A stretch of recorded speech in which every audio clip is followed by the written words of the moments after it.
I spent $40 on untested consoles. Today, I'll be finding out what I actually got and see if it was worth it. So, I recently sold an RX 580 and I'm going to try my luck again with some more untested stuff. For 40 bucks, I got the original Wii and a later fat PS3. I had no idea what to expect, but today I'll be focusing on the PS3 as I don't have any Wii cables. Plugging it into power and turning the PSU on shows that the standby light comes on, but the power button doesn't do anything. Like most modern consoles, the power button is more of a touch sensor rather than an actual button. So, as I attempted to remove the top cover, it was obvious that this thing had definitely been tampered with. But, nonetheless, I ventured on into the console. Things didn't look too great on the inside, but anyway, touching the power sensor with everything hooked up, the console wakes up, and boy, it sounded unhappy, and you'll find out why soon enough. I decided to disassemble it to see if all it needed was just a good cleaning. It did need some scrubbing, but I didn't realize the significance of the issue until later. A bunch of screws were stripped. I even had to use a square drill bit just to remove the heat sinks. The rear I/O cover plate, fan shroud, and bottom half of the console were warped and melted. I had to use a utility knife to shave away some of the shroud to stop the fan from hitting it. I scrubbed the board down where it needed, repasted it, and reassembled everything. If I was more aware, I wouldn't have been too surprised that nothing changed. And I probably wouldn't have bought this if I saw the melted rear I/O cover. This PS3 has the infamous yellow light of death, which is like the red ring of death, but on a PS3. These older systems have major flaws that made them ticking time bombs. I'm not surprised the one I have was DOA.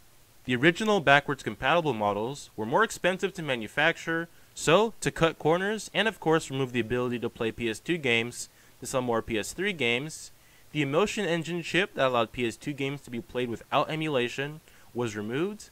I feel like cooling was also compromised. The heatsink doesn't look too bad on the older Day 1 models, but look at the heatsink on the one I have. But that doesn't seem to matter either, as the CPU on the original Day 1 model was based on a 90nm process, and so is the cell GPU, and the second generation was 65nm on both. And this isn't the most scientific way to explain it, but due to the incredibly lacking cooling and awful efficiency, a lot of stress was put on the solder joints that connect these components to the rest of the motherboard. And the CPU and GPU were obviously stressed, and when something gets pushed a little too far, the yellow light of death comes to haunt you. Anyway, I picked up a cheap heat gun off of Amazon to attempt to refill the solder of the CPU and GPU in an attempt to alleviate the yellow light of death. The temperature readout was terribly inaccurate, but I doubled the given reading to get the temperature I would actually need. Fahrenheit may work great for humans, but it wasn't particularly useful for this heat gun.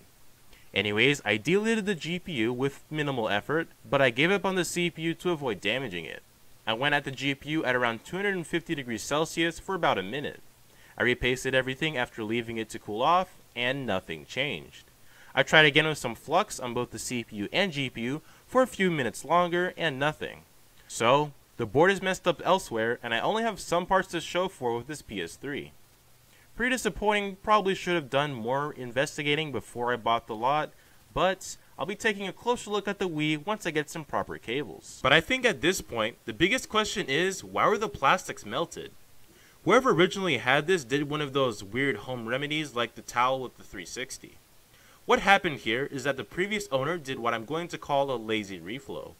Basically, they took probably a hairdryer and for like 20 minutes, maybe an hour, they blew the hot air into the rear exhaust of the console to try and reflow the various components inside.